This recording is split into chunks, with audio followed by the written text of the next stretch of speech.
What's our target? I mean,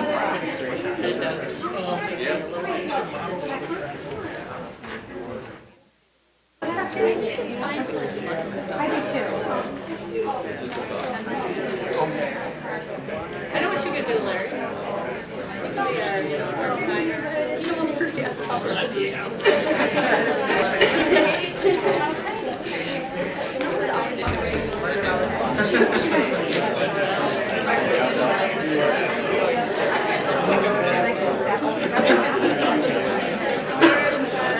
No, that's what I mean. That's a thing.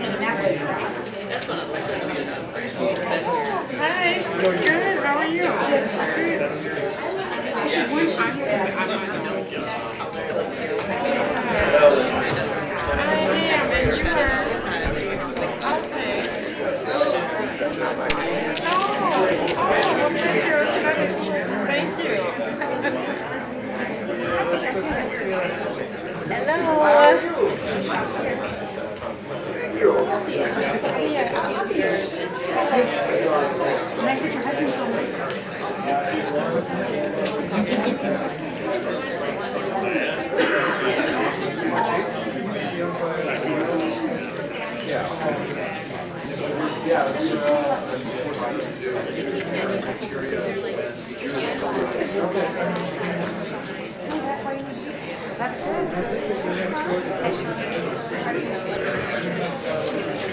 Hi, you're the swim coach. I am. My son's big one.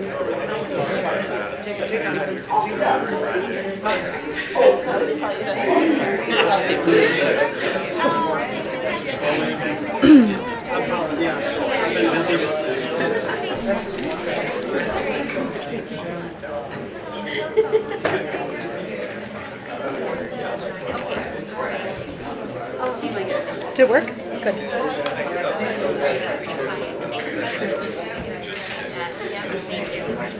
That's Jacob's still coaching.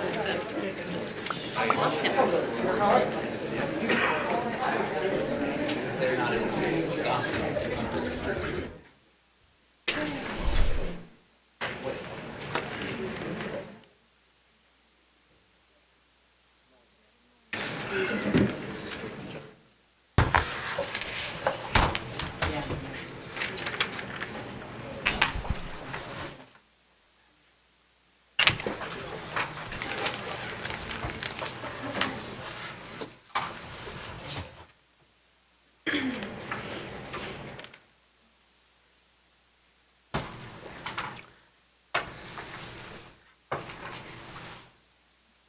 Good evening. It is now 7:02 p.m. and I'll call to order the regularly scheduled meeting of the Beloit City Council.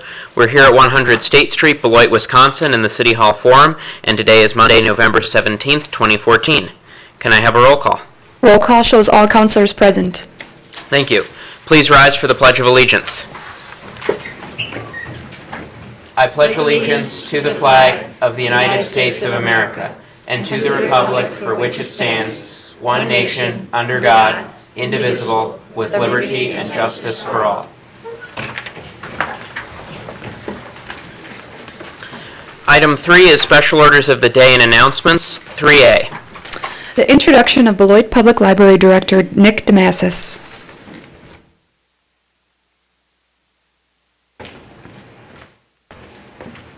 Ms. Lass. On behalf of Jenny Schomburg and myself, I would like to thank the City Council, City Manager Arft, and the countless other library and city staff for your support during our time as interim library directors. It was an honor to serve the citizens of Beloit in this capacity. Now, on behalf of the Library Board of Trustees, I'd like to introduce our new library director, Nick Damasis. Nick comes to Beloit from the Minneapolis-St. Paul area, where he most recently served as Deputy Library Director of the Hennepin County Library. and prior to that served as library director of the Carver County Library. Nick has over 15 years of library experience at both academic and public libraries. Mr. President, councilors, thank you very much. This is the end of the first day. First thing I want to do is acknowledge the work that Jennifer and Jenny did as the interim directors. One of the first things I did when I was thinking about coming to Beloit was come down and visit, and I got a tour from Jennifer and Jenny, and just their outstanding leadership that they have shown, and their dedication to the library and their enthusiasm for the library was a real appeal for me. And then from there, meeting the staff, and again their dedication to the users, and then on down the line, meeting the friends of the library, the enthusiasm there, the library board in particular. I want to thank John Watrous, who's the president of the library board in the back. And it just was very clear that the library was really something special to the city of Beloit. And then also importantly, talking to the many people both inside the library, and of course they love their library, but people around the city, to see what all of you thought of the library and what kind of support there was. And across the board, I heard that the city council, the city manager, the city administration, everyone really supported the Beloit Public Library. And of course it makes sense, because libraries today, this is a very exciting time for libraries. People talk about the demise of the library with the technology, and in fact, libraries have always appropriated and taken advantage of new technologies in order to make them available to users and to get them what they need. But libraries today too they're a pillar of the educational community, whether it's K-12, higher ed, and then your public library. Where else are you going to stop the summer slide? Here we have high school kids, the summer slide during the summer, right? So the public library acts as a bridge between those two school years, attacking the achievement gap. Libraries are in the forefront of that. Online education, now whether that be high school or whether that be higher ed, those opportunities, more and more people are coming into the library to take advantage of those kinds of opportunities. And then just lastly, economic development. The library itself is an engine for economic development. Every dollar in, it's been shown, return on investment is $4, $5, $6. Numerous studies have shown that in myriad ways that the library contributes back. And then just lastly, the quality of life. If you just think about a employer thinking of relocating, what does a public library, especially one like the Beloit Public Library, say to those employers? It says this is a community that values education, that there's a highly skilled workforce, that these kinds of things are important. And what does it say to the employees that can possibly come and work here? It says that their family is going to be able to avail themselves of a lot of educational opportunities. And education, we know, is very closely linked to economic success, whether that's for a city or an individual. So we're looking at, this is just an exciting time for libraries. It's an exciting time for the Beloit Public Library, and an exciting time for Beloit. So I'm very excited to be here. Thank you very much. I look forward to working with you. Thank you.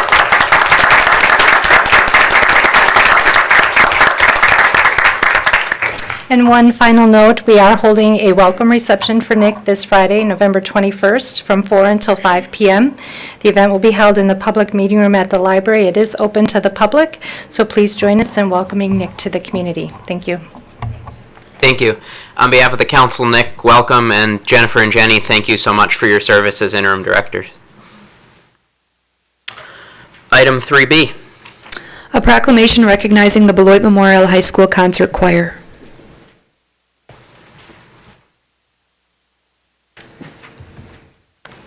Hello. Oh, yeah, okay. It's my first time. Councilor Lubke. You brought your entourage, good. Yeah. It's my honor to read this, Jacob. This is an official proclamation. Whereas the Performing Arts Department at Beloit Memorial High School offers 6 curricular choirs classes, including concert choir, treble choir, men's chorus, women's choral society, varsity women's choir, and night's choir. 2 extracurricular choirs are also available. One Voice is a female a cappella group, and the Roosters is a mixed contemporary a cappella and vocal jazz ensemble. And whereas the Spark Plug Award was created for and presented to vocal teacher Jacob Truby by the School District of Beloit for reinvigorating a department and body of students. And whereas under the tutelage of vocal teacher Jacob Truby, enrollment in choir at Beloit Memorial High School has grown from 110 students to more than 250 in 3 years.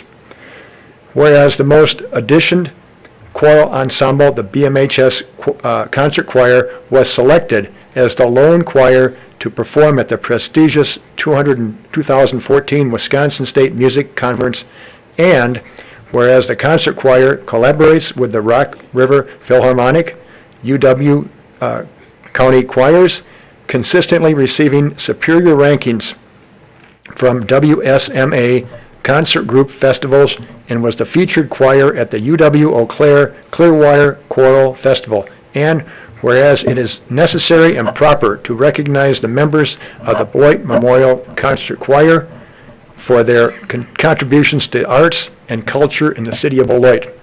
Now, therefore, be it proclaimed that the City Council of the City of Beloit express their praise and admiration of Beloit Memorial High School's concert choir, and does hereby proclaim Monday, November 17th as Beloit Memorial High School Concert Choir Day in the City of Beloit, and encourages all citizens and fellow students of the School District of Beloit to recognize their outstanding achievements and talents.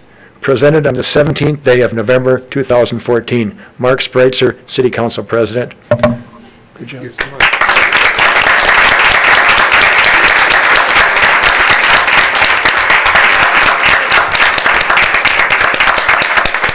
I brought programs, if you wanted to see the program, that we took up to the state convention, and I brought way more than I probably needed, so I'll just give those over here. What we wanted to do when we went up to the convention was not only highlight our choir department, not only highlight our performing arts department at the high school, not only highlight our high school, not only highlight our district, but just highlight what we're doing in Beloit. The only way, and I mentioned it on the back of the program, the only way this was ever possible was because it was due to administrators and school board members and teachers and families and students who just placed a lot of trust in very quick changes. Thanks to a school board that trusted me and in presenting a new idea, our choirs cater more to the developing voice. We have men's warm-ups and men's literature sung for men who are just figuring out their voices and are expanding their voices, and then we have female warm-ups and literature for those in women's ensembles. And so because of that, it's safer to join choir. It is safer to be a singer at the high school level because, for example, with men's chorus, we're all, myself included, we're all still figuring out our voice and stuff like that. And so, it's been just really inspiring how much the school board and the administrators have placed trust in not only myself but other teachers in the building. The school district of Beloit is just been so accommodating for me, and I can't be more thankful or more appreciative of those people. So my hat's off to them for just, again, being so kind and warm and being so passionate for music and singing in the city of Beloit. So, without further ado, we're going to sing a song for you, if that's okay. We're going to sing a piece called The Road Home. This is a piece that concert choir sings every Friday. At the very end of the day, we're done with our class. We circle up, we hold hands, and we sing The Road Home, and then we part ways. But essentially, it just reminds them, and it just reinforces that we always have a home, and no matter where we travel, that this is their home. And if families move, or if they leave Beloit, there's always, Beloit, as a town, there's always this choir room. Someone here loves them. So this is The Road Home by Stephen Paulus.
Another reason the school district of Beloit is one of the best in the country. Thank you. Thank you so much. Thank you.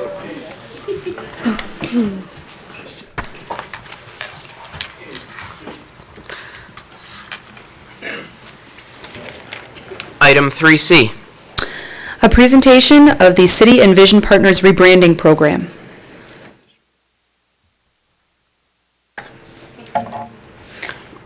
Monica? Yes, thank you for having me tonight. I don't know who decided I would follow that presentation, but thank you very much.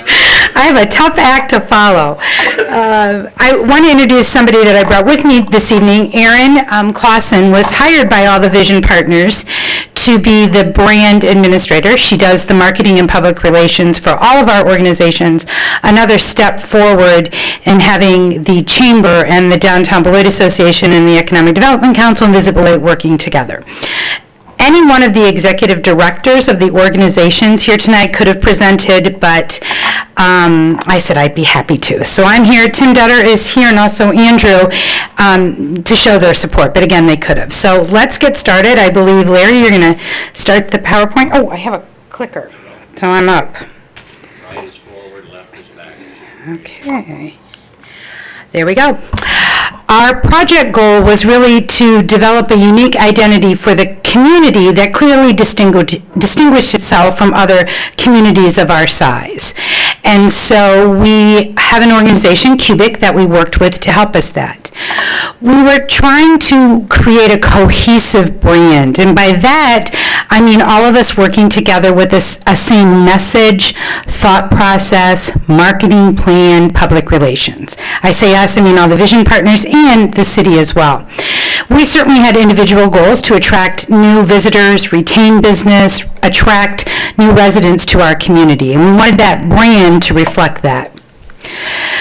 We did a long and thorough process. This started last August with RFPs being sent out, and again, took over a year for us to work through this. This is some of the scope of work that were the end results of this year-long process, and we're just finalizing all of those.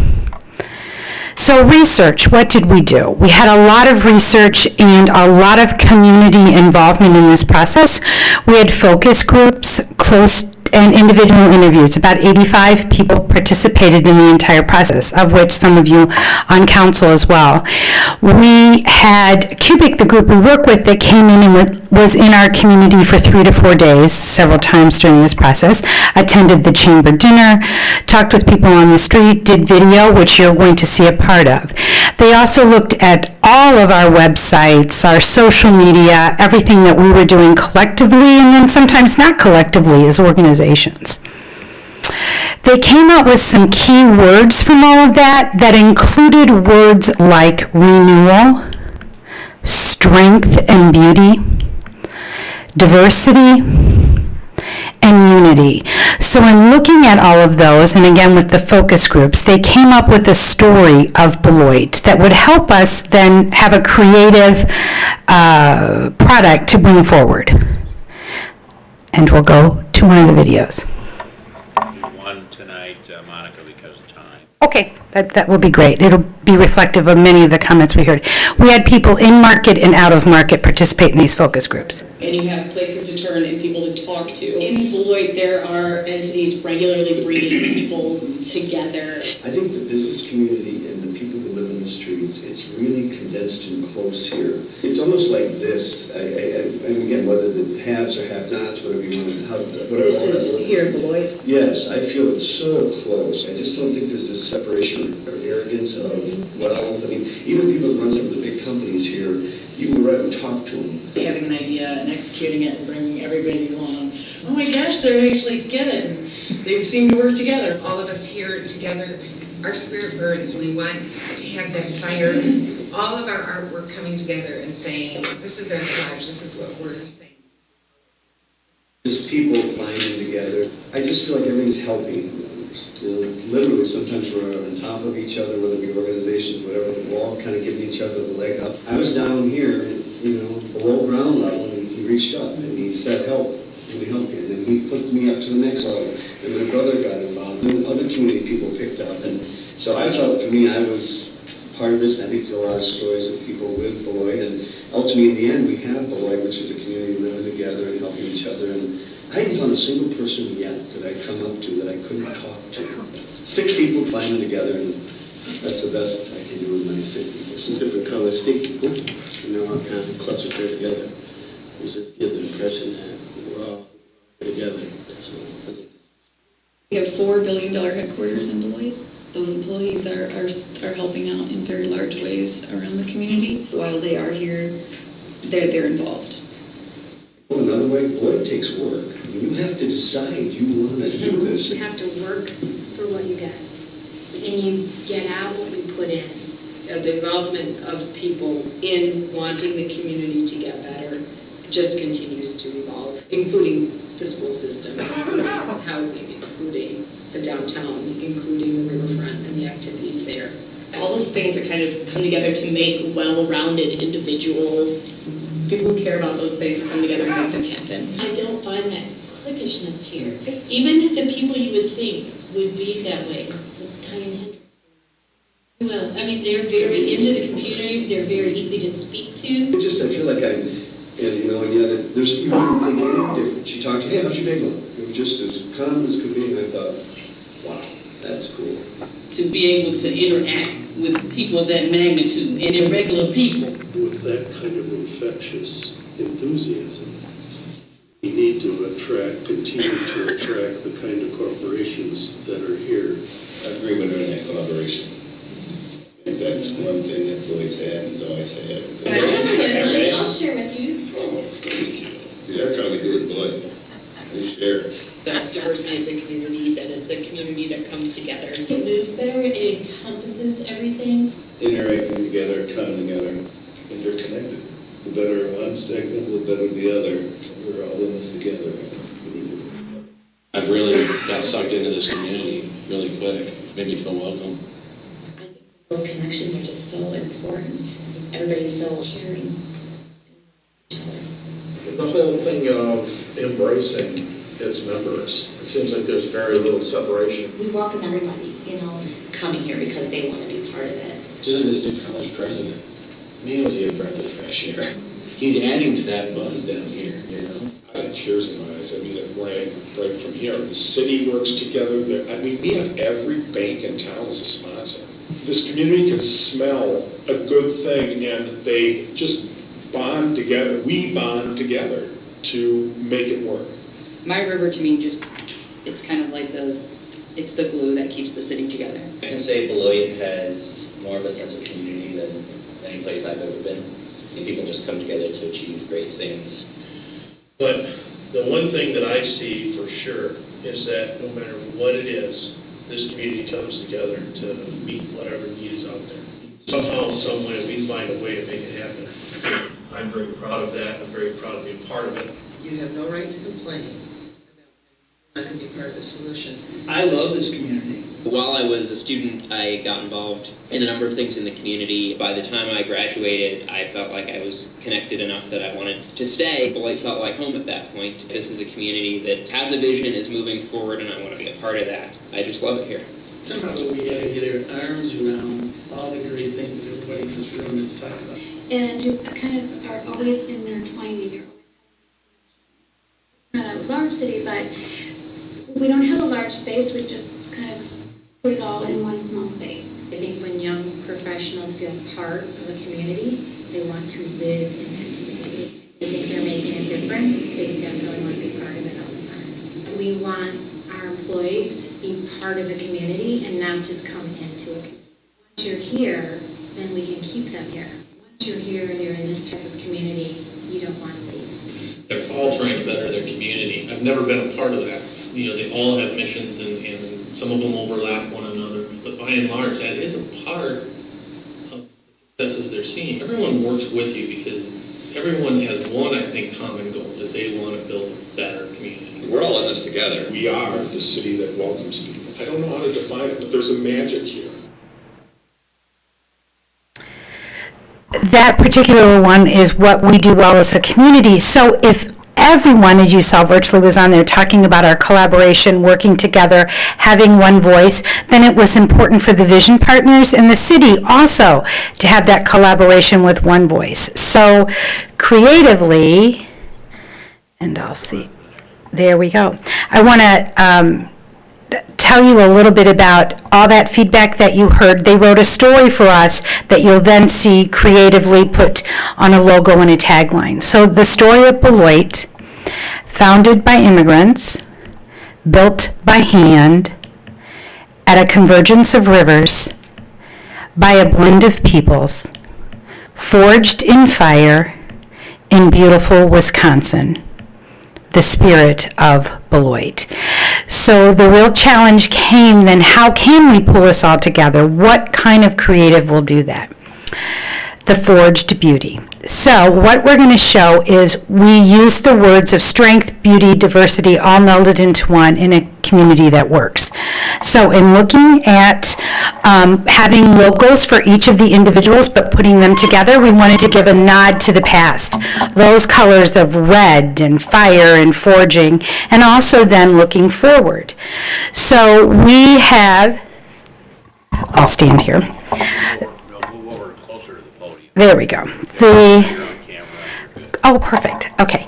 So we have a B that is reflected in each organization, and the city of Beloit has all the colors of all the organizations blended into one B. The emblem is a little nod to our past, and the B certainly is reflective of our future, bringing all those colors and history of our community here today. So this is where we're all pretty similar, except for our colors.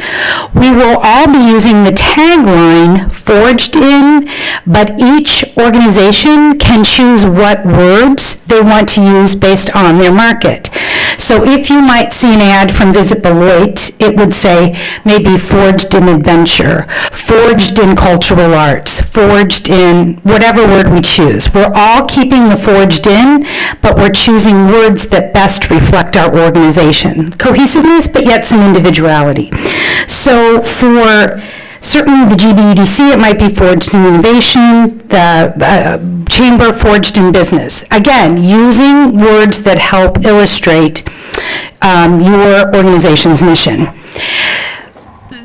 Cubic also developed a graphic that you can or cannot use.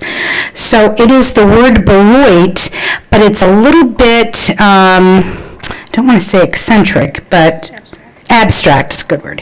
And you can see it across the bottom. So if we were to do ads for Visit Beloit, which we're going to, you'll see our logo. You'll see forged in some way, forging ahead together, forged in the farmer's market, whatever we're promoting. And then we might use that graphic in the background. So it affords, again, some creativity based on the market that you're going on. So for the brand right now, we have a story that we're all aligned together on. We have logos that look cohesive, but have some color changes.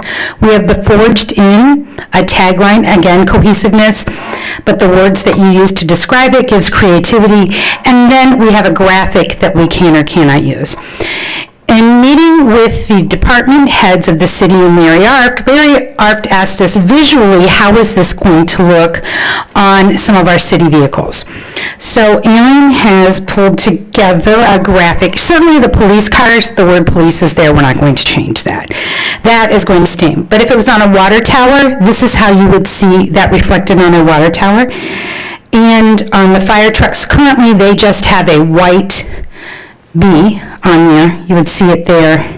And then on the city, oh, they're in the PowerPoint. Well, goodness sakes. Here we go. Let's go past here. There you go.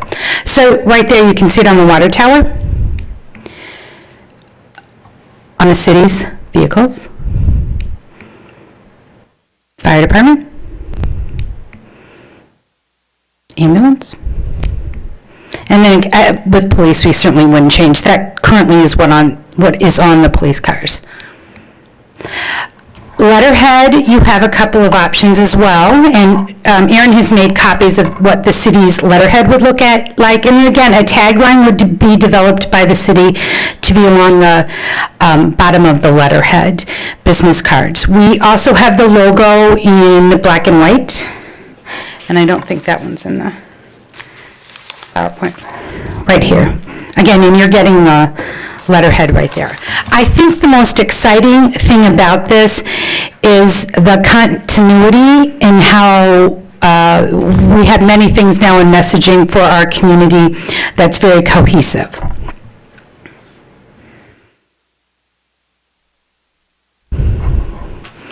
Any questions? I'm ready. We've, the boards of directors of each of the organizations have, I don't want to use the word approved, but I guess approved the logos, taglines, and all that. We'll be moving forward with it. And we wanted to make sure that you were seeing that as soon as our boards did. Monica, what's the timeline for implementation? Well, we're really ready to go. The chamber actually had some materials that they had to print ahead of time, so you will see it on some maps that they're distributing in the next 2 to 3 weeks. So I would say we are ready to go. The city will move a little slower. It's when things come up. But certainly with stationery and business cards, you do those on your computer with templates, so there's no really cost associated with printing those materials other than what the city would normally spend on those things. Press releases, you'll see a template for that with the logo on it and those things. City Manager Arft? Thank you, Mr. President. I just wanted to follow up quickly in terms of the city's plan. As you can see, a lot of work's been done, and we've got a lot of concepts on paper. We wanted to share all this with council tonight, give you an opportunity to comment, and if you don't have any questions or comments tonight, take some of this home, think about it, and get back to either Beth Jacobson or myself with your thoughts on it. We've got to kind of perfect that letterhead, as Monica said. We want to develop a tagline. We might even develop more than one because of the breadth of our operations. Some of the departments, the line departments, may want to do one of their own. But we want to stick with the Forged in Fire, which directly addresses our heritage as a gray metal industrial city. And that's what built Beloit, and that's a lot of what's being restored and repurposed today are those old factories that created the original core economy here. So we want to stick with that, and then we want to bring it forward. So we want to talk about innovation, or we want to talk about the rebirth, the renaissance of the city, the new economy, and so we're going to be working on that stuff, and we'll bring some more back to council to look at before we're ready to implement. I might have to hire Larry to work for me on this. Very well said. Are there any other questions? No. If not, thank you for the presentation. We look forward to seeing it. Great, thank you. Item 4 is public hearings. 4A. A resolution authorizing a conditional use permit to allow a pickup window in a CBD2 Central Business District Fringe zoning district for the property located at 658 4th Street. The Plan Commission recommended approval, 7-0. Ms. Christensen. Peter Gabriel intends to rehab a portion of the existing building at 648 4th Street into a restaurant. The pickup window and drive-through area for this will be located at 658 4th Street. So his proposed layout is required to have at least 3 stacking spaces, which the proposed layout does have. The drive-through provides one-way access from 4th Street onto St. Lawrence Avenue. A bypass lane is required and is proposed to the east side of the property. The entry for the bypass lane will be the same as the entry for the drive-through. The lane will then loop around east to offer an exit onto 4th Street. Engineering does have concerns about the close proximity to the intersection and has asked that a traffic impact analysis be required. No parking is required in the Central Business District. However, he is proposing terrace parking, which would require approval of traffic review prior to being done, and it would also require a sidewalk easement since the sidewalk would be relocated onto his property. He has proposed additional parking on the west side of the lot at the rear of the building. The one-way nature of this drive-through does create access issues for this parking area, and the proposed parking area recently had decorative stamped concrete poured, which is really not conducive to a parking area. And there are conflicts with the traffic, with the parking and the drive-through, so we are not recommending that parking area. This was sent out to the city's review agents, and Charter does have lines and cables in the right-of-way on St. Lawrence, and has just let us know that they'd have to be worked around if the area was disturbed. And DBI is in support of this project, and is in support of the requirement to remove the parking area on site. We did send this out, public notice out to nearby property owners, which did not result in any comments at all. And Plan Commission did review this at its last meeting and did recommend approval, subject to the conditions which are listed in your resolution before you tonight, which is that the conditional use permit authorizes the pickup window and drive-through lane at the subject property, with the restaurant being established in the existing structure at 648 4th Street. Site plan review and architecture review are required prior to the start of work.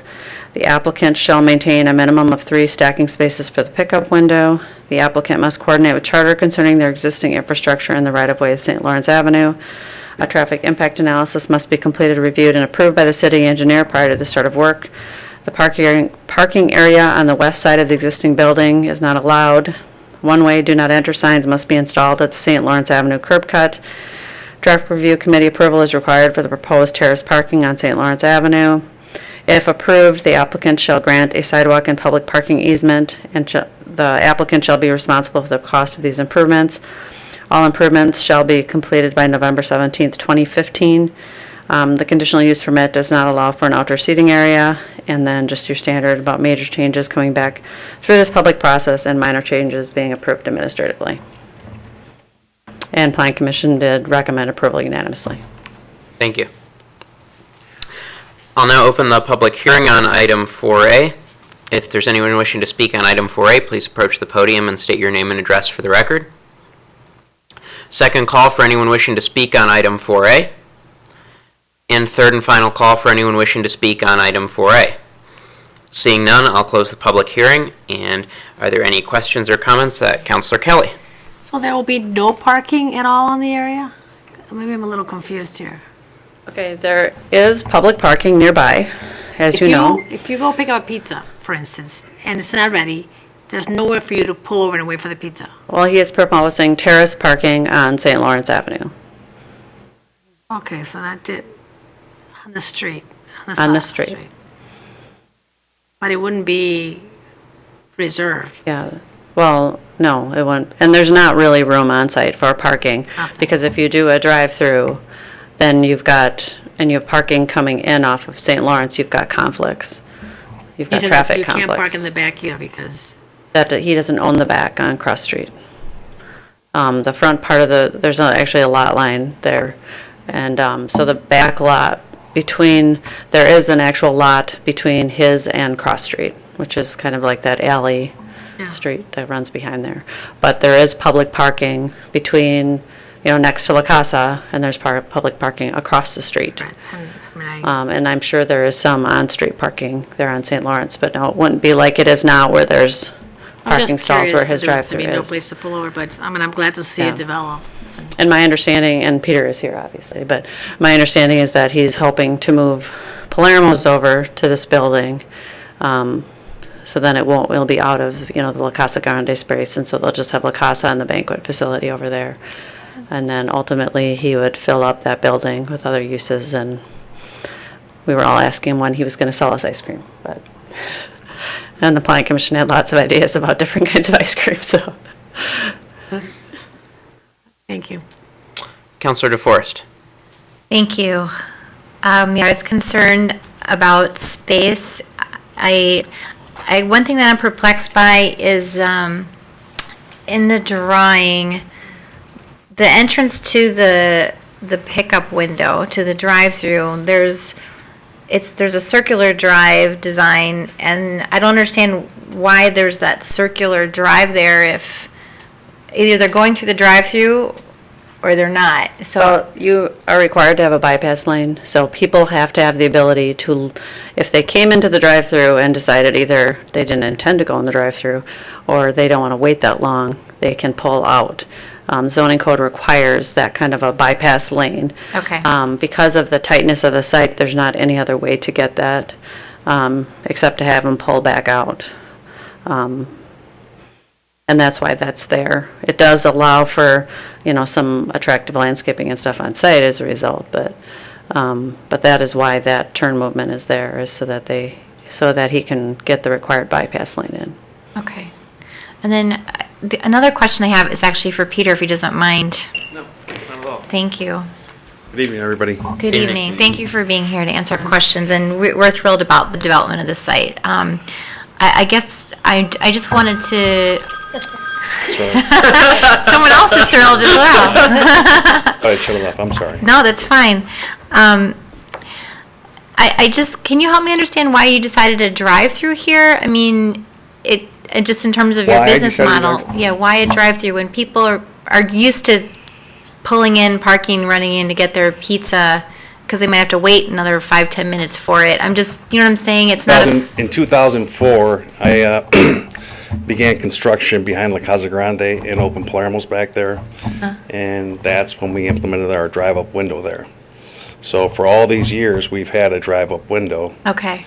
And we were going to expand that property, but monies are somewhat difficult at this point, so to develop both properties, and I've had this property sitting there for quite a while. Right. And this has been my hope to sit there and develop this property, and that's part of that business. Okay. So that's why the drive-up window is required for me. Okay, and that's been working right now. You found that the drive-up pickup window for the pizza there hasn't been a lot of stacking, a lot of waiting time there? No, Okay. not at all.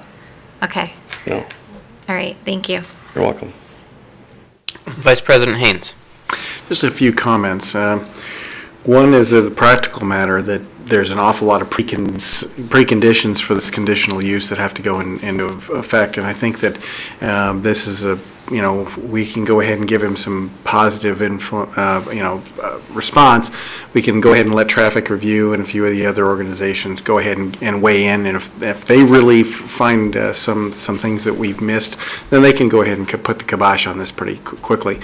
I have a tendency to agree. I think that if this were a McDonald's, we would have lots of trouble, but with the amount of traffic that Palermo's will generate, I think this will probably work. It'll be a little bit tight.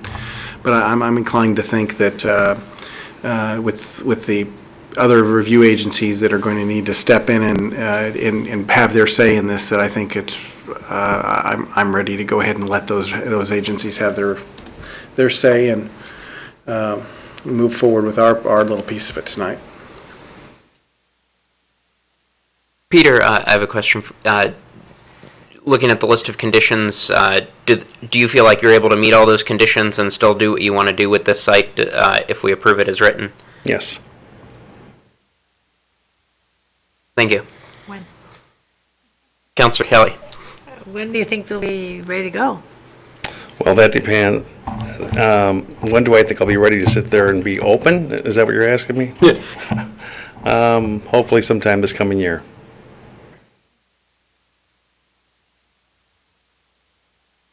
Are there any further questions? Or is there a motion? I'll make a motion. Second. Moved by Lupke, second by DeForest.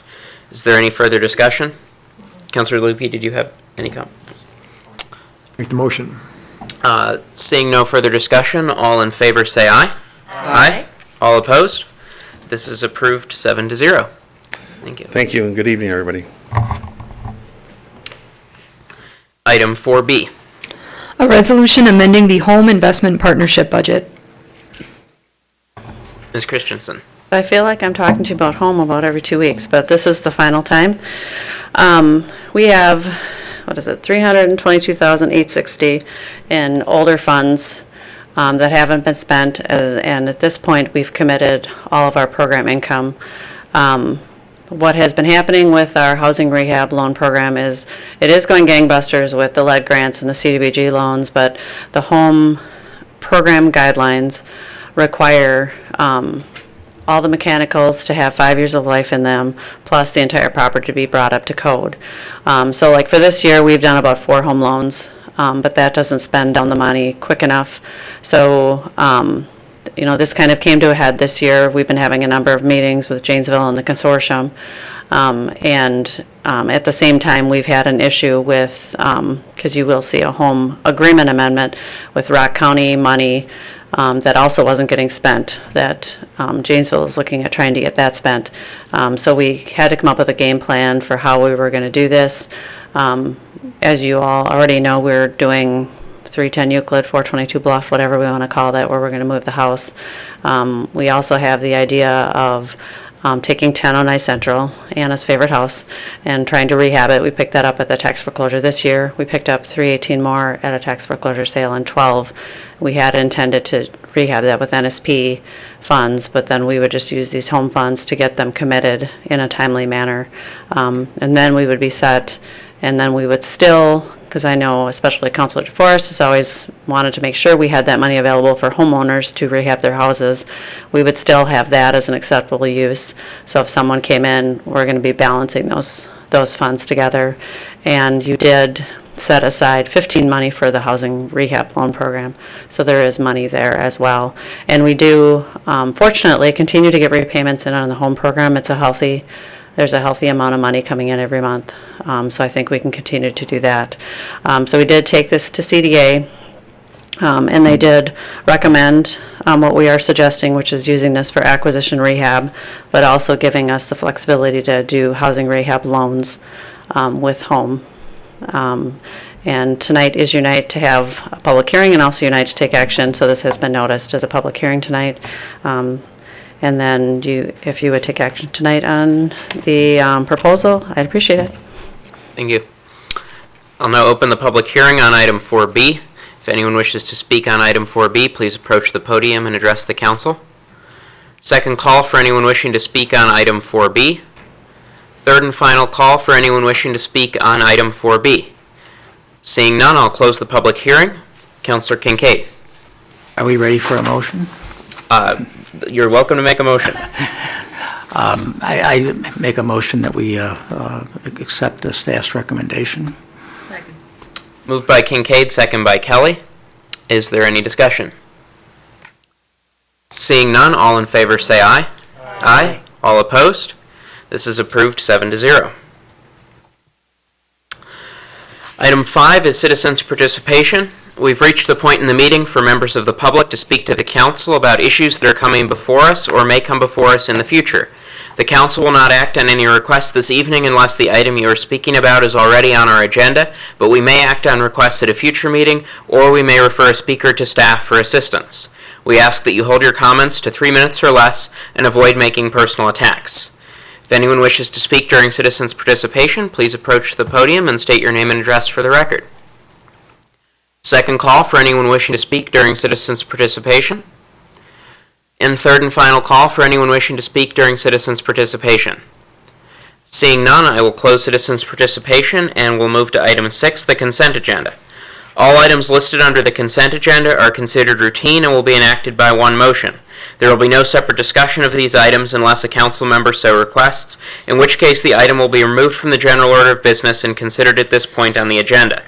Is there any councilor wishing to remove an item from the consent agenda? Seeing none, the consent agenda will consist of items 6A through E. Is there a motion to approve? Moved by Kincaid, second by Lupke. All in favor say aye. Aye. All opposed? This is approved 7-0. Item 7 is ordinances, 7A. A proposed ordinance to amend various sections of 17.06 of the Code of General Ordinances of the City of Beloit pertaining to the regulation of solid waste. Mr. City Man, there you go. Oh.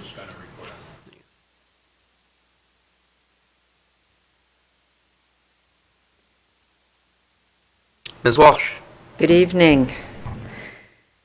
Okay.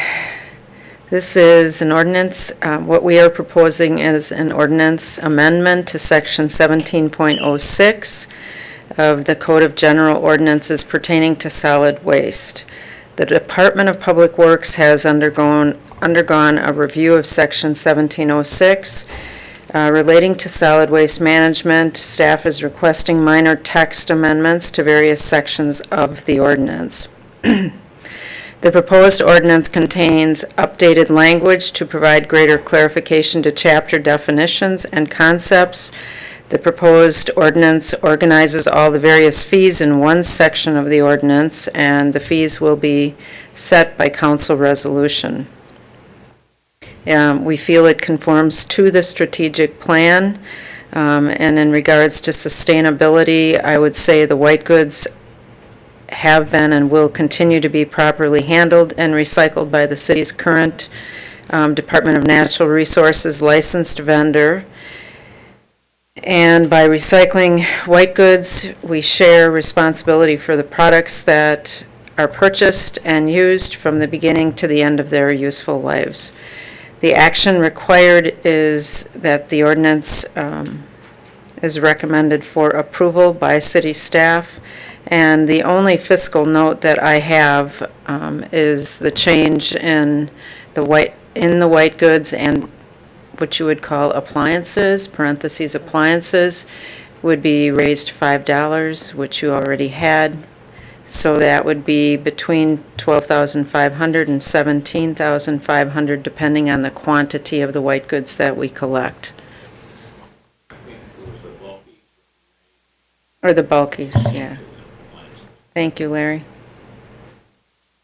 Questions? Are there any questions?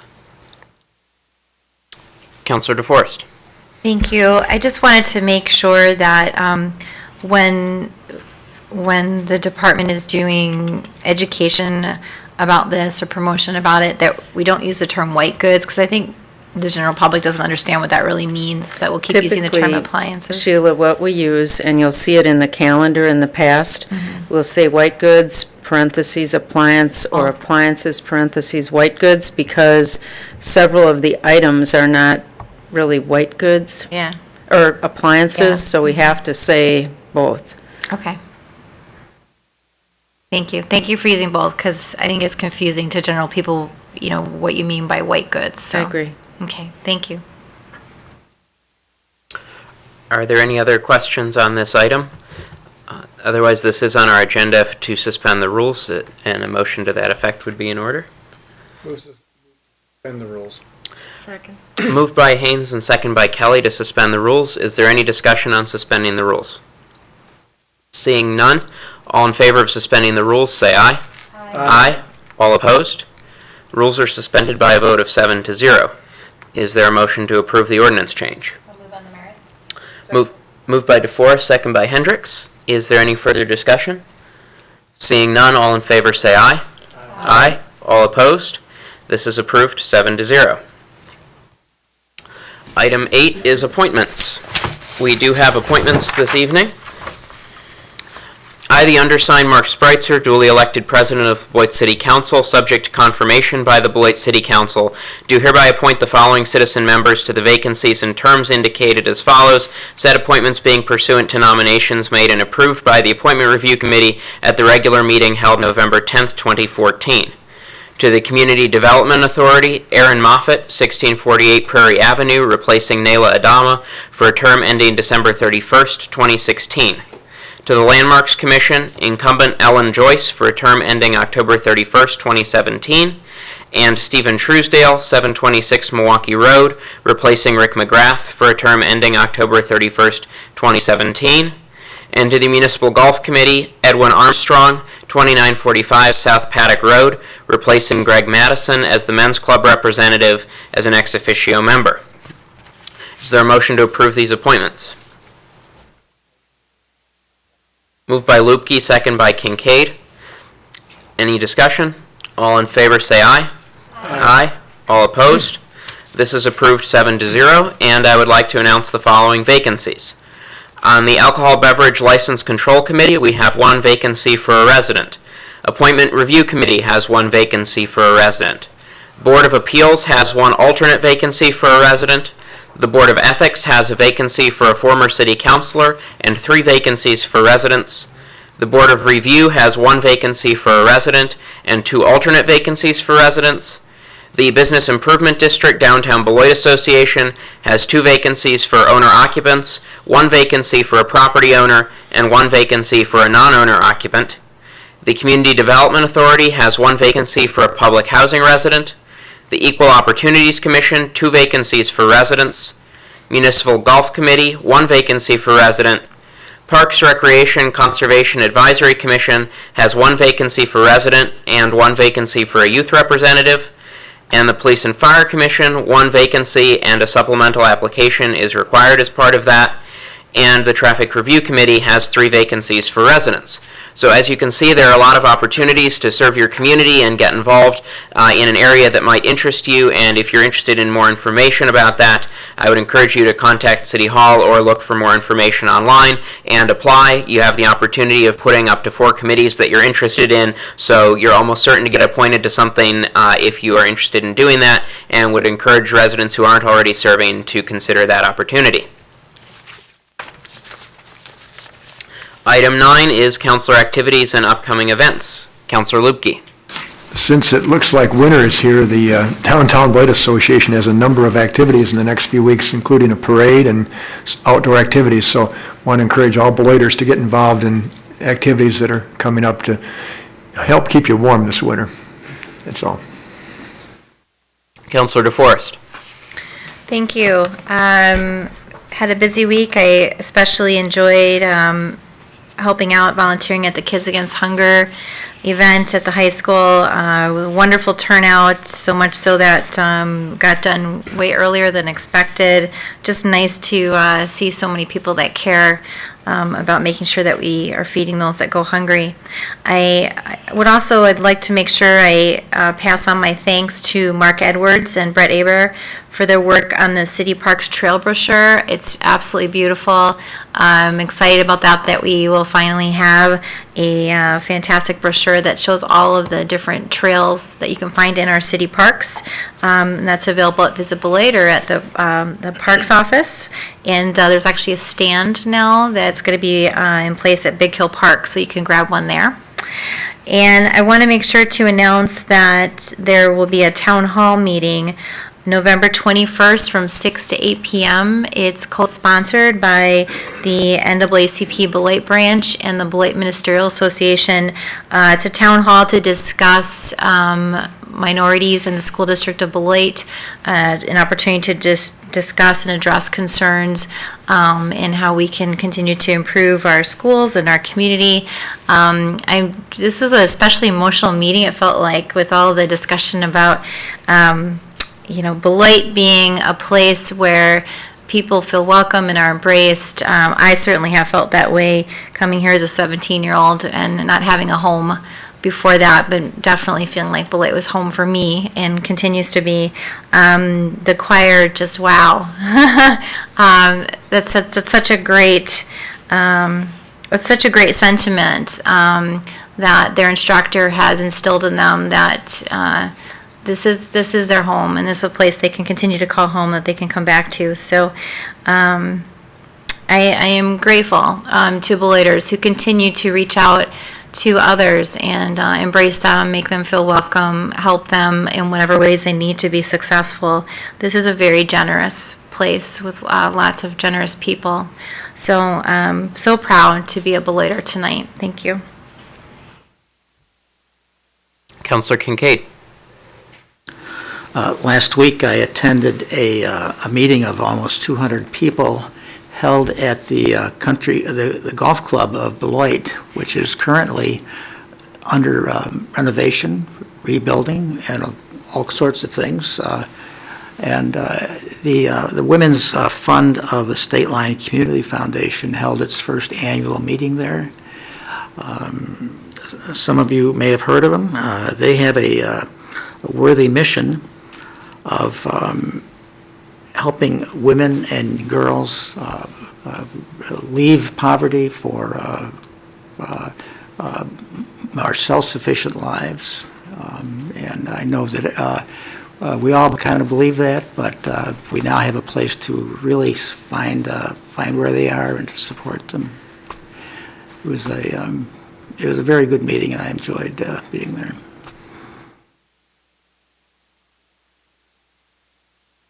Counselor Hendricks. So my week, like most weeks, was surrounded by youth and children. Last week, I got the opportunity to travel with several other people of the Teen Center Task Force to Milwaukee, Wisconsin, to visit a teen center there, a working teen center that has been successful. So we got a lot of good ideas out of that, and hopefully to bring some of those back and try to implement some of them, or just gain some insight into what we want to see in a teen center here in Beloit.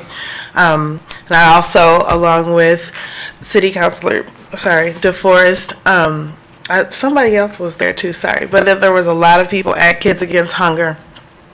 So there was, I'm not feeling the best. There were a lot of youth that came out. They actually had more volunteers than they needed.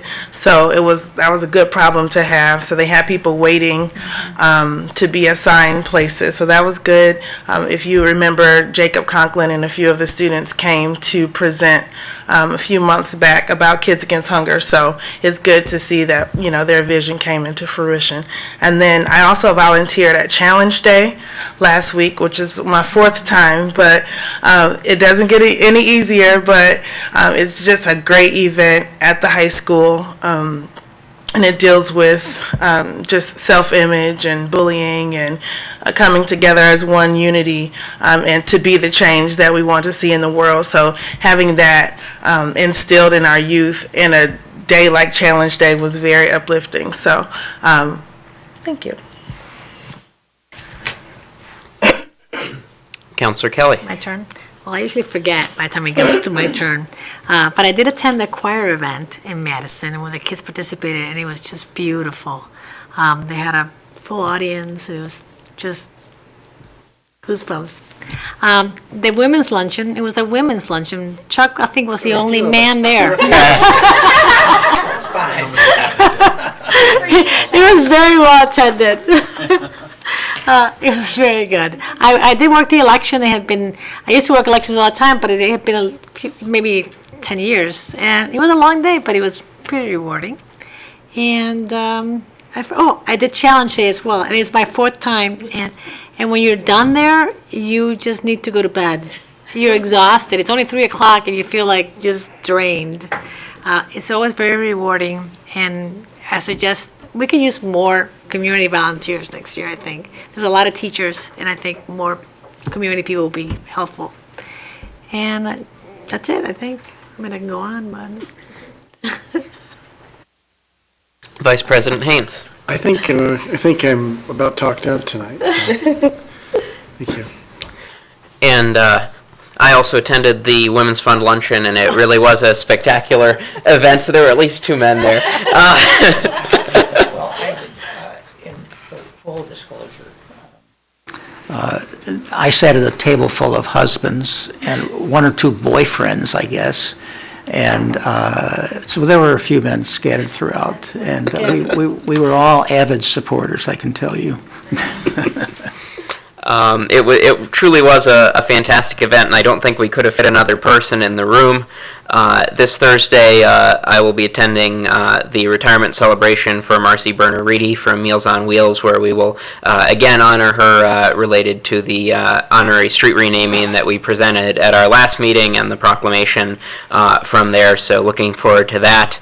Last week I attended an open house with Community Action. As the council knows, I represent the council on the Board of Community Action, and they're going through a leadership transition as we bid farewell to Lisa Furseth and welcome Cecilia Deaver, who will be starting January 1st as the new executive director at Community Action. And that open house was a chance to wish Lisa well and to welcome Cecilia and start to introduce her to the community. She's been serving as deputy director and will be stepping into the director role in January. So that was a nice event, and from there I went on to the Vision Center for Lager with Legislators put on by the Rising Professionals, and I know Councilor Kelly and City Manager Arft were there as well, and a chance to introduce both our local officials as well as a number of state officials were there to some of the Rising Professionals and other people in the community who stopped by that event. So a busy time and lots of good things going on.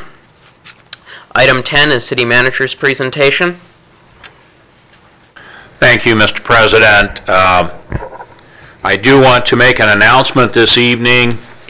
Prior to this session, I asked council for a closed session so that I could communicate directly to the city council. We also had the management team in attendance. But I announced this evening my plans for pending retirement.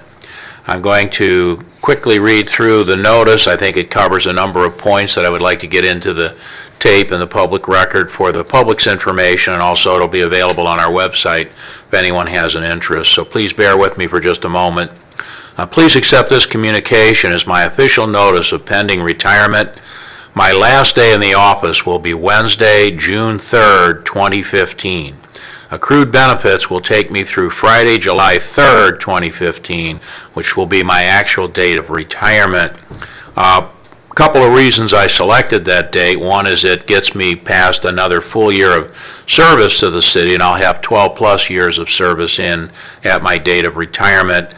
It also is just past the date at which I began my career as a city manager, having worked previously as an intern and assistant, but actually started in May of 1975 as a city manager. So it'll be 40 consecutive years of service as a chief administrative, chief executive officer in 4 separate municipal corporations. I would also have some accrued leave left at that point, and that'll be taken care of as provided for in the city's personnel policy. Obviously, I've very much enjoyed my tenure as city manager. I've enjoyed my entire career. Always felt that I was dedicated and committed to the communities I served, and tried to give each of them 110% of my effort and my emotional commitment to making those places a better place to live. It was great being in Beloit. This obviously has been a very, very exciting time in the city's history. I feel that I've contributed in a substantive way to the city's progress during these last 11 plus years. In fact, I've actually pushed back my retirement by several years beyond my normal retirement age precisely for that reason. And as you saw in the video earlier this evening, Beloit is a very special place. There's a committed citizenry here. These people work together. They communicate on a peer level. And it's really exciting to see a community with a shared vision like that that's been able to accomplish what Beloit has accomplished over the last 20 years. And again, it's been a pleasure and an honor for me to be a part of that. I will miss the opportunity to serve in this capacity, but I feel that my age, combined with the desire to complete some bucket list trips and other activities that my wife Karen and I have kind of been deferring, so I think this is a great opportunity for me to move forward with that retirement. Karen and I do plan on remaining in Beloit. I've commented on this a number of times. This is very clearly our, like many of you, an adopted hometown. I have no plans of moving anywhere else on a permanent basis. So we're going to remain in our home. We're also going to remain active in the community. Obviously, I'll have to step aside from any municipal affairs with a new manager coming on board, but that doesn't mean that I won't be active and engaged in community events and community activities. I also want to comment that I provided this notice to council just over 6 months ahead of my departure date to make sure there's adequate time for council to complete a suitable professional search for a replacement for what obviously is a very, very important position in the community. I will be happy to provide council with whatever assistance is requested to make sure that that process runs smoothly and is certainly successful, and that we have a good transition in June of 2015. I have a lot of people to thank for their assistance and cooperation, again, during what will be slightly over 12 years of service to the community, and I certainly plan on doing that at the appropriate opportunity. In the interim, I do have several projects to complete as city manager, and assure council and the community that I will remain fully engaged in the management of city affairs, and certainly continue our engagement and involvement in the greater Beloit community at large. I'm also planning to work very, very hard to make sure that we do have a smooth transition to a new city manager by June of next year. Thank you, Mr. President. Thank you.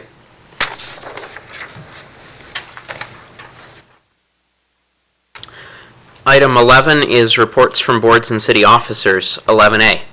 A resolution authorizing reporting under the Securities and Exchange Commission's municipalities continuing disclosure cooperation initiative. Mr. Miller. Good evening. As an issuer of municipal securities, we are required to file official statements for each of our bond offerings. Within these official statements, there is language that states the city has complied with continuing disclosure requirements in all material respects. Earlier this year, the Securities and Exchange Commission announced its municipalities' Continuing Disclosure Cooperation Initiative, or the MCDC initiative. This initiative is intended to address potential non-compliance issues by municipal issuers and underwriters with their continuing disclosure agreements. Some of our bond issues have continuing disclosure dates of September or even October, but many of the CDA bond issues have a June 30th due date. However, there's further language in the documents that states that we have an additional 10 days following the date at which time the financial statements were made available to the public in order to get them filed on time. We were notified by one of our underwriters that certain issues that they underwrote were being reported under the MCDC initiative due to late filings of the 2005, 10, 11, and 12 annual financial reports. We believe that the underwriter saw the June 30th date and didn't continue reading the language regarding the additional 10 days to file. After consulting with our bond counsel, Coles and Brady, who reviewed every official statement since 2004, we discovered that the city had in fact filed the financial reports on time.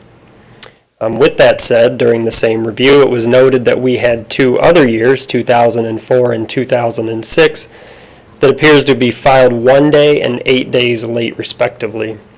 Among industry standards, anything under 10 days late is considered materially compliant.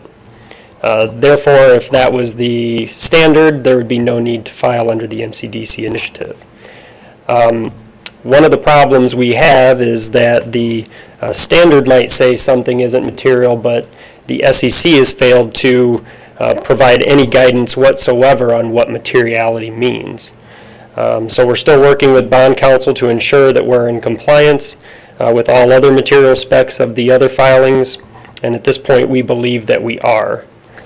So if after our review with bond counsel and our financial advisors, we determine that's in the best interest of the city to file, we're asking that you authorize us the ability to participate in the MCDC initiative. I do have with me tonight Mike Harrigan from Ehlers & Associates if you would have any questions for either one of us to answer. Thank you. Yep. Are there any questions? Councilor DeForest. Thank you. I know we've had discussion already about this matter, and thank you for that. Yes. But just for the public's sake, so that they understand what's going on, could you explain, what were to happen if we decided to protect the city's best interests, if we decided to file with the MCDC initiative? Sure. What we do is we work very closely with our bond counsel, and what they would do is have us fill out a standardized questionnaire that's part of the program, and on top of the questionnaire they would also issue a memorandum to accompany that questionnaire addressed to the SEC so that they can essentially explain to them that these are not what we believe or what any of the council or even financial advisors in the industry believe to be non-material issues. So what they would do is hopefully at that point realize that a 1 day late and an 8 day late issue is not material, and it would just basically go away. That's what the hope is. Okay, thank you. Councilor Lubke. Based upon what we've heard from Mr. Harrigan and Mr. Miller, I'd like to make a motion to pass this resolution. Moved by Lubke, second by Kelly. Is there any further discussion? Seeing none, all in favor say aye. Aye. All opposed? That's approved, 7-0. Item 11B. A resolution declaring official intent to reimburse expenditures from proceeds of borrowing. Mr. Miller. Thank you again. Each November we approve the following year's capital improvements plan. Many of the projects included in the plan require bond proceeds to fund them. We normally don't issue bonds right after the new year. So some of the projects would have already started before we issue the bonds. Therefore, in order to reimburse the project expenditures that were incurred prior to completing the bond issue, a formal resolution declaring intent to reimburse is required by the U.S. Treasury Regulation 1.150-2. So we're asking that you approve that reimbursement resolution tonight. Thank you. Are there any questions, or is there a motion to approve? Approval. Moved by Haynes, second by Kelly. Is there any further discussion? Seeing none, all in favor say aye. Aye. All opposed? This is approved 7-0. Thank you. Item 11C. A resolution approving the Second Amendment to the equipment location lease with New Singular Wireless for space on the water tower site at 138 Mill Street. Attorney Krieger. As the staff reports indicate, New Singular Wireless contacted the city about adding some additional equipment and upgrading to an LTE type of equipment. They propose that we increase the rent by $300. Staff has reviewed that amount and deems it acceptable. We have had a lease with them for quite a long period of time, and this is the second amendment to that lease. During the course of the negotiations, it was discovered we had an overpayment of rent, so we've also worked into rent credit on a monthly basis that should run out the duration of the renewal period terms. You'll see in the staff report the rent schedule. It's number 5 under the key issues. It'll be $1,940 per month for the second renewal period, $2,409 a month for the third renewal period, and $2,995 per month for the fourth renewal period, and that'll run us into approximately 2027, I believe. We've drafted the Second Amendment. It's here for your approval. I'll take any questions if you have any. Thank you. Councilor Kelly. Okay, so this is AT&T as opposed to the one that's Verizon that's on Cranston Road. This is, we're on the Mill Street one, but this is, yeah, AT&T, they do business as, New Singular does business as But it's AT&T. AT&T. Yes. So would that not related to the thing, but would that improve the AT&T service in the city supposedly? That's what I'm told, yes.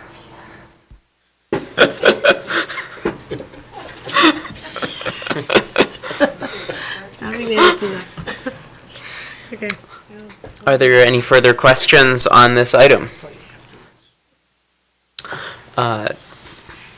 Is there a motion to approve? Moved by DeForest, second by Kincaid. Any further discussion? All in favor say aye. Aye. Aye. All opposed? This is approved 7-0. 11D. A resolution approving the Second Amendment to equipment location lease with New Singular Wireless for space on the water tower site at 2995 Cranston Road. Attorney Krieger. This takes care of the other site in the city of Beloit. Again, they proposed a $300 increase, and then we worked in that rent credit as well. Again, this lease runs to either 2026 or 2027. The dates are for either or one of the two. For here, the second renewal period, the rent is $2,400 a month, $30.25 for the third renewal period, and $38.05 for the fourth renewal period. That is consistent with our other lease, the lease spaces that we have for our water towers. So I will open the floor to any questions if you have any. Are there any questions on this item, or is there a motion to approve? Moved by Haynes, second by Hendricks. Any further discussion? All in favor say aye. Aye. Aye. All opposed? This is approved 7-0. Item 11E. A resolution adopting a collective bargaining agreement between the City of Beloit and the Wisconsin Professional Police Association / Law Enforcement Employees Relation Division. City Manager Arft. Thank you, Mr. President. The HR staff person was going to report on this tonight, unfortunately was ill today. I'll just take a few minutes to cover the background on the negotiations. This is indicated with the Professional Police Association. This is the collective bargaining unit that represents our patrol rank sworn police officers. We've been negotiating with them a number of months. Most of the time was devoted to a discussion of these other post-employment benefits and the cost to the city and how best to deal with that going forward so the city can manage its cost, keep that unfunded liability under control, and at the same time make sure that we do have, and this is important, that we have health care benefits available for all of our sworn personnel who normally retire their normal life in this type of business is around a 30 years of service. Most of them start in their early 20s, and by their early 50s, they are ready for retirement. So it is important that we have health insurance available to bridge that gap between their actual retirement age and the age at which they become eligible for Medicare. We've had such a program in place. It's undergone a few changes over the years. This is another one, but again, it will hopefully help us control costs and at the same time make sure they have good benefits available. Let me start with the duration. The contract will run for 4 years. From now through 2017. That's a little longer than we have normally done our contracts, but as I go through the terms and conditions, I think you'll see we're in a pretty safe place here in terms of managing future cost for our employees. The first year would involve a 2% raise, which would be 2014. Contract actually expired back on January 1. There would be a 0 increase for 2015. 1% for 2016 and 1% for 2017. As I indicated, the big change and what took so long was the change in how we provide health insurance coverage for our retired public safety personnel.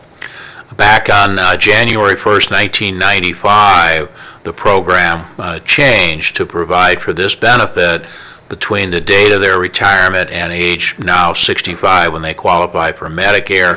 Prior to that, it had been a lifetime employment. That's one of the reasons that this OPEB liability that the city has accrued is so high. What we're proposing and what the bargaining unit has agreed to is that for all employees who retire, who were hired after 1/1/95, when they retire, if there is other group health insurance available to that employee, either through their spouse or through a new employer, that employee will leave the city's insurance group and will take that coverage. In exchange, the city is guaranteeing a reimbursement to that employee, which should cover most, if not all, of their premium, their deductibles, and their co-pays.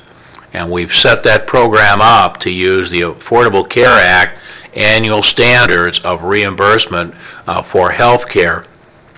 Not because this particular initiative is covered by the ACA, but simply because it's an objective standard, it's set by the federal government, and we assume it'll be indexed up over time as health care costs increase. The first portion of the contract, the reimbursements could go as high as $12,700 for a family, $6,350 for a single. And again, these are reimbursements of actual documented expenses.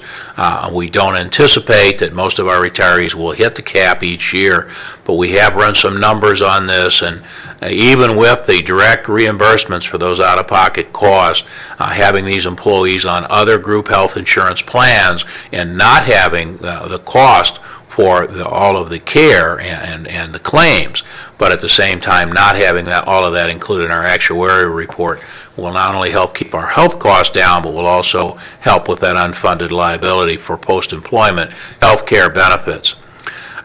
We also capped those reimbursements because we don't know where the ACA standards may go in the future, but they're capped at $20,000 a year for a family and $10,000 a year for a single. We'll be using a health reimbursement account for that purpose. There were just a few other minor, some language changes. These employees who do not get the lifetime health care benefit have had a VEBA account. It's a Voluntary Employees Beneficiary Association. They've had that going back, I think, since the mid-90s. It'll be $675 in 2014. It'll go up to $750 in 16 and $825 in 17. And again, this is primarily focused on their post-65 health care benefit costs because, again, they will not have coverage from the city once they reach that age. There's also a gratuity pay. It's a bonus that comes out of their sick leave bank when they retire, and we agreed to increase that from 4 to 6 weeks if they have 120 days of sick leave accrued at the time of retirement. Obviously, this is an incentive program that's designed to minimize sick leave usage and to incentivize our employees not to use the sick leave but save it so that they can qualify for that retirement benefit. Those are the main highlights of the contract, Mr. President. If there are any specific questions, I'd be happy to answer those. Are there any questions on this item? Councilor DeForest. Thank you. I was just wondering when a vote was taken on this agreement by the officers, do we know what the results of that were? Was it a resounding majority? Or? Yeah, it was ratified. The vote was 30 or 33 to 16, something like that. It was about a 2/3 majority of the patrol officers that ratified. Okay, and were there any specific concerns expressed by those who were against the agreement? We wouldn't know where this is done in a union meeting, a confidential union meeting. There was nothing that was shared with us that I'm aware of. Okay, thank you. Councilor Lupke. Make a motion to accept the resolution. Been moved by Lupke. Is there a second? Second. Second by Haynes. Is there any further discussion? Councilor Kincaid. This is no doubt a complex and very important issue that I think the staff and the manager should be commended for coming up with one that seems to make a lot of sense. So I'm happy to vote for this this motion. Any further discussion? Seeing none, all in favor say aye. Aye. All opposed? This is approved. One quick comment before we leave the subject, Mr. President. I did forget to mention that for retirees that do not have other health insurance, they will stay in the city's group plan. And I do want to emphasize to council and the community that it is absolutely essential that we provide some kind of a post-employment health insurance program for those public safety workers that are retiring in their early and mid-50s to bridge that gap until they become eligible for Medicare. The other thing that language does, and we've never had this before in a union contract, is it allows these employees to buy into the city's post-age 65 medical coverage plan, which functions somewhat but a little more comprehensive than a normal Medicare supplemental plan. And so they all have the right, once they turn 65, to buy into that. Thank you for that clarification. And this was approved by a vote of 7-0. Item 12 is adjournment. Is there a motion to adjourn? So moved. Moved by Hendricks. Is there a second? Second. Second by Kelly. All in favor say aye. Aye. All opposed? We're adjourned at 8:28 p.m. Good job, Regina. Great. Turn the speakers off. Right.